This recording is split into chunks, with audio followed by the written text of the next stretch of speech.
All right, welcome to this edition of the Sports Business Playbook presented by General Sports Worldwide. I'm Lou DiPaoli, president of executive search and team consulting for General Sports, and am honored to have on this episode an esteemed guest.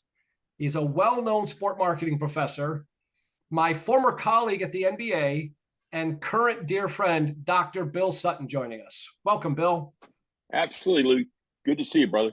Yeah, good to see you too. I mean, look, now that's not all of Bill's background. I just gave you the quick highlights, but I'm going to give you a formal introduction of Dr. Bill Sutton. So Bill is currently a professor of practice at the University of South Carolina. He's the director emeritus of the Vinnick Sport and Entertainment Management Program at the University of South Florida. He's the principal at Bill Sutton Associates. He's also held previous academic appointments at Robert Morris University, The Ohio State University, University of Massachusetts Amherst, right? Go Amherst. Yep. And the University of Central Florida.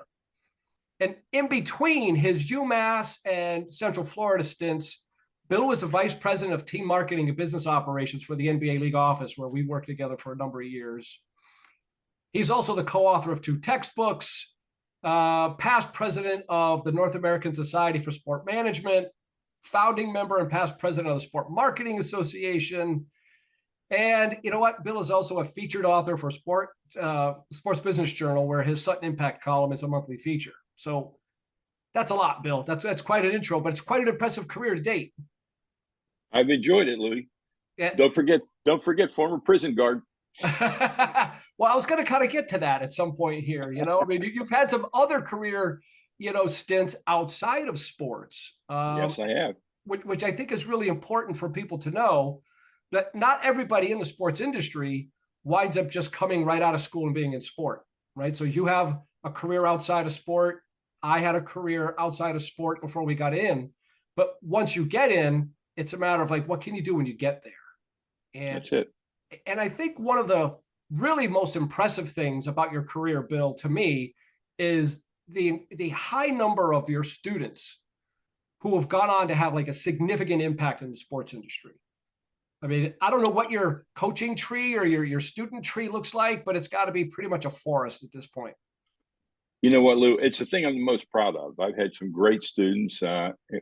Whenever I see the SBJ list come out, the first thing I look at is, did one of my former students make 40 under 40? So last year I had a 40 under 40. And then I look at people like Dave Wright, that I had as a student. And Dave Wright is now the chief commercial officer for U.S. Soccer. Yeah. And I just last week I had Jay Monahan, the commissioner of the PGA Tour, in speaking to my class. And Jay was my grad assistant at UMass. And then earlier this semester, I had Amy Gleason, who was one of my students at UMass, and she's the chief marketing officer for LA28.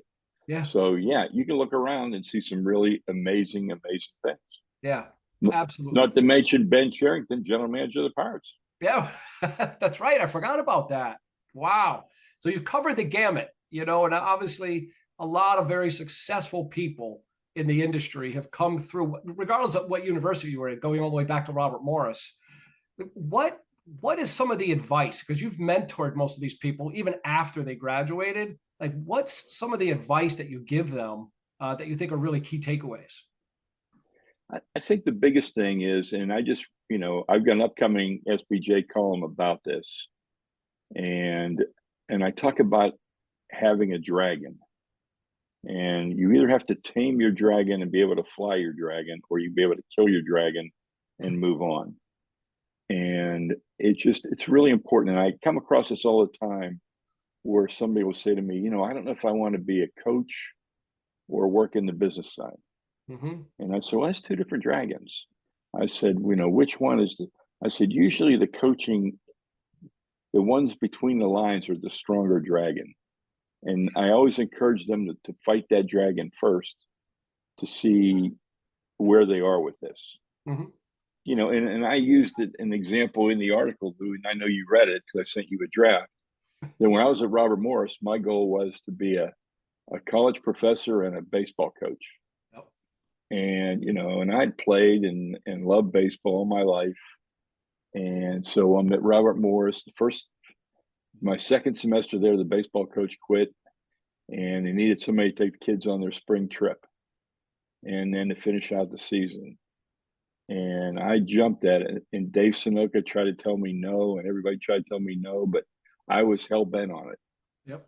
So we go to North Carolina, Wilmington, and I want to say it was 11-0 in the bottom of the first. Ooh. You know, we hadn't been outside yet. Oh yeah. So it was our first game outside, and North Carolina, Wilmington was gracious enough to offer us a place to stay. So that was going to be our first stop. So stay here and let us kick your ass for a couple games, and it won't cost you anything. So it's 11-0 after the first inning. So I got to take my ace out. I don't want to throw my number 2 guy, so I throw my number 3 guy. Mm-hmm. So at the end of the third inning, it's 23-0, and there's no run rule in these days. There's no run rule. Yep. So I don't know what I'm going to do. I get this kid named Tiny, and he's about 6'5", about 280. Okay. And on a good day, he would throw 50 miles an hour. And so I put Tiny in, and they didn't score another run. Wow. I mean, it was like that old cartoon you would see in the old Mickey Mouse, where the Mickey Mouse would throw the ball and the wolf would swing 3 times before the ball got there. It was like that. But anyhow, so I'm losing, and we go on this road trip. We finish 0, 8, and 6. And the 8 losses and 6 rainouts, and the 6 rainouts were the happiest days of my life. So then we come back, and it's time to start getting ready for the season.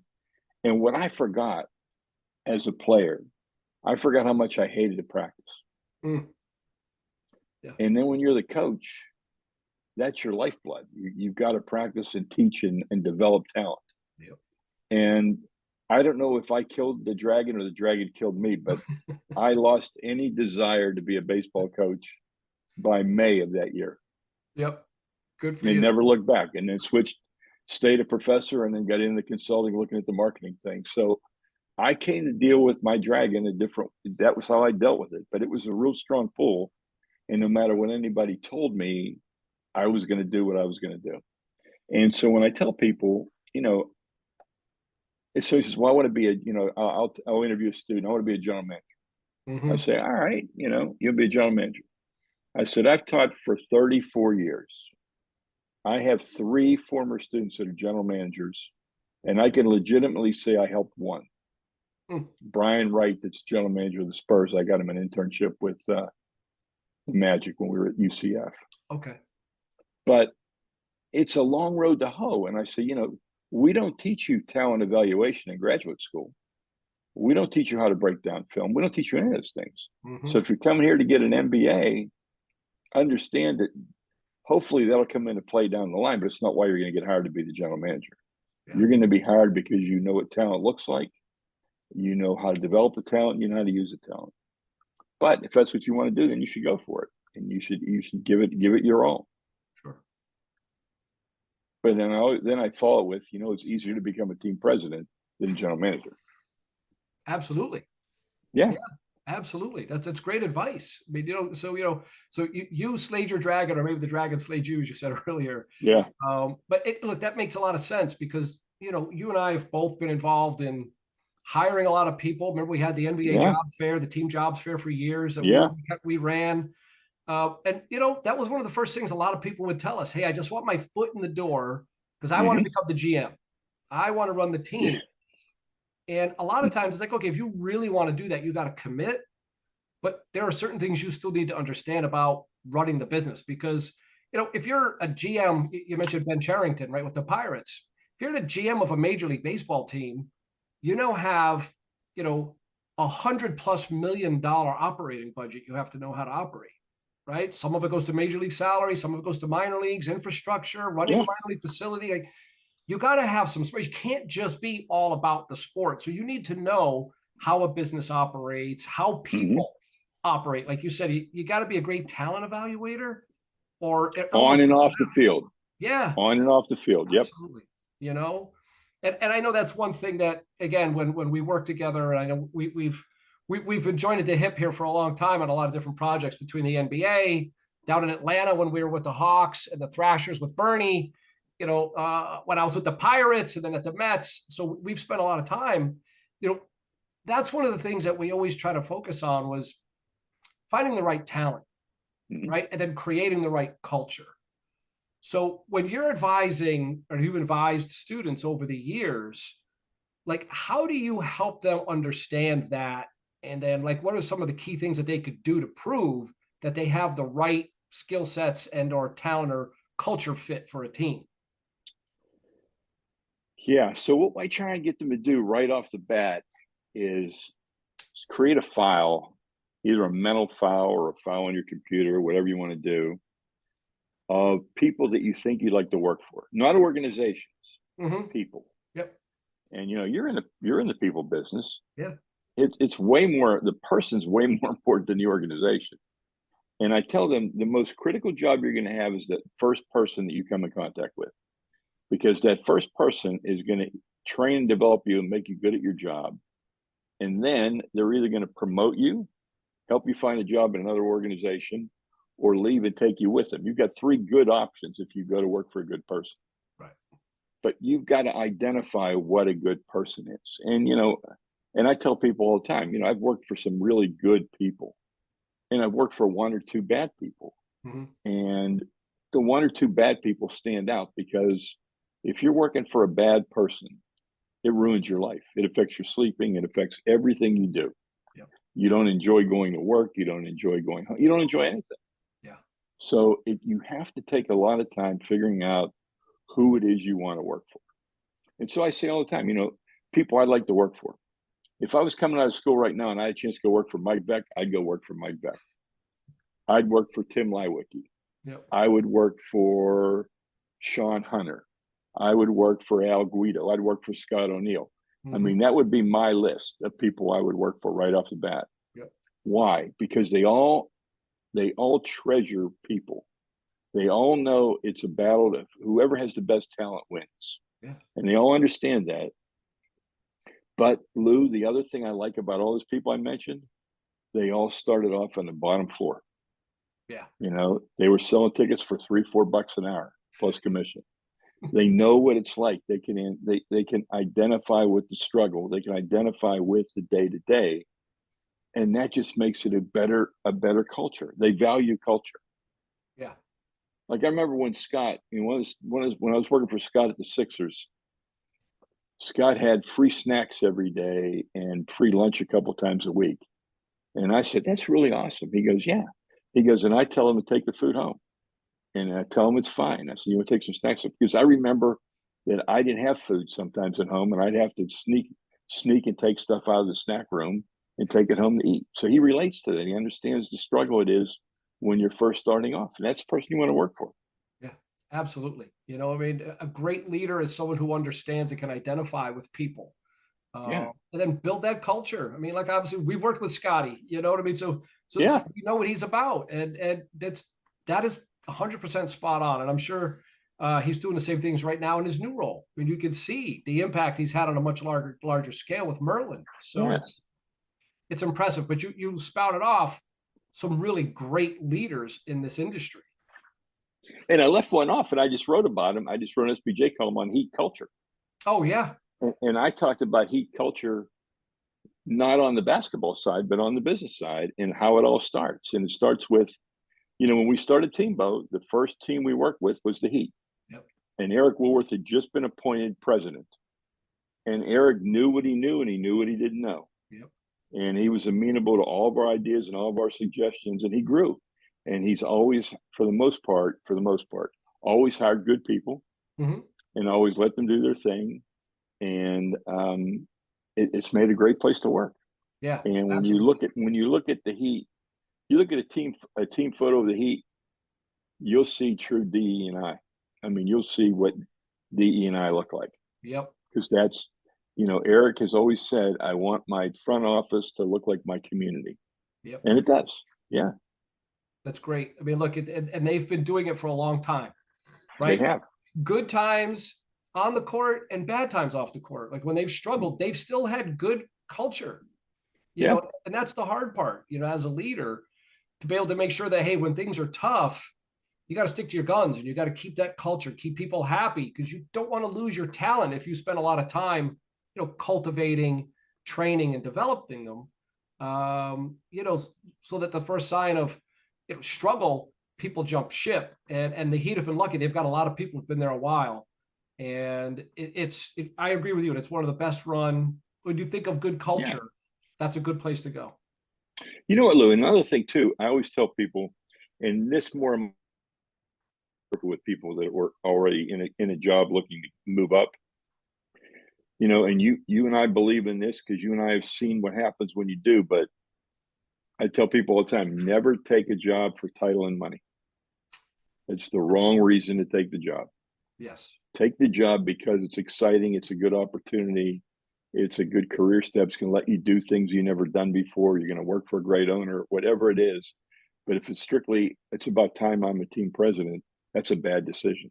Yeah. And we both have seen too many people make that decision, go into a bad situation and fail. Yeah, 100%.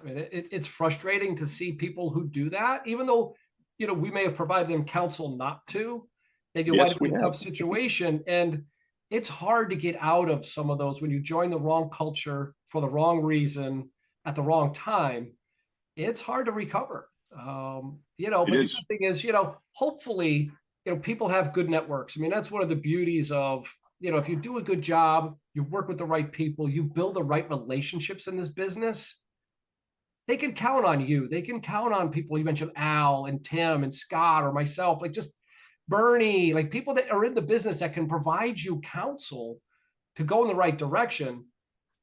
They have to listen, right? But sometimes some people need to learn on their own time, and I think that's okay.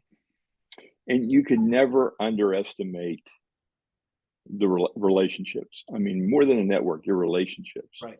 And I tell people all this all the time. I play fantasy football. I play fantasy football with 7 students from when I taught at Robert Morris, and I was at Robert Morris between 82 and 86. Right. Okay, so we're talking 40 years. Yep. I've got relationships with students over 40 years. And I've asked, some of those students, I've actually hired them when I was at the NBA. And I've actually talked to some about when I was thinking about applying for a job, and I'd ask them their input, and I would listen and I would take it. Yep. But they're a valuable part of my network. Yep. Absolutely. And that's a pretty impressive group too, wasn't it? That, It's Vic Gregovitz, Murray, Steve Swatoa. Yeah. yeah, it's a good Dave group. Perricone. It's a good group. It's a good group. Not bad for a first class. John, It's a first John draft class. Fisher. Yeah. Oh yeah. Oh, that's amazing. So look, Yeah. I think the key for people who like listen to the podcast or watch it, is to really understand that, as you just hit on, it's who you work for, Mm-hmm. and it's not always about the money and the end game. You have to think longer term and map out a strategy. You got to have a plan, Yes. and if you don't have a plan, you're going to fail. It's hard to just kind of wing it and then just keep chasing titles or chasing money or, hey, I want to go work for this team because they just won a title, or maybe they're going to win a championship. That should be I the want a last thing ring. that comes to your mind. Yeah. If you're chasing rings on the business side, you're going to always be disappointed. You are. Oh man. It's funny. You think about all the people you've come in contact with, all the people you've dealt with, and where they are, and how they treat people, and how you value things. And I mean, people will tell you, and David, I remember David Stern telling me this because I think it's critical to have a mentor. Yeah. All right, critical. Yeah. I actually had David as a mentor after I left the NBA. Yeah. And I had David mentor me on how to step away, Oh, okay. how to retire. And you know what he told me? He said, the thing that when you step away, you're going to realize who your friends really are. And you're going to know the phone doesn't ring as often as it did before. Mm-hmm. And you're going to realize that some of the people you thought were your friends, were really your friends because of what they thought that you could do for them. And so he just said, you know, and he also told me the best thing. He goes, you don't step away until you know you're ready to step away. You don't step away because you turn a certain age. You don't step away because of other things. You have to know in your heart you're ready to step away. Hmm. Great counsel. Great Yeah, counsel from David. I mean, and he provided a lot of nuggets over the years. That's for sure. he did.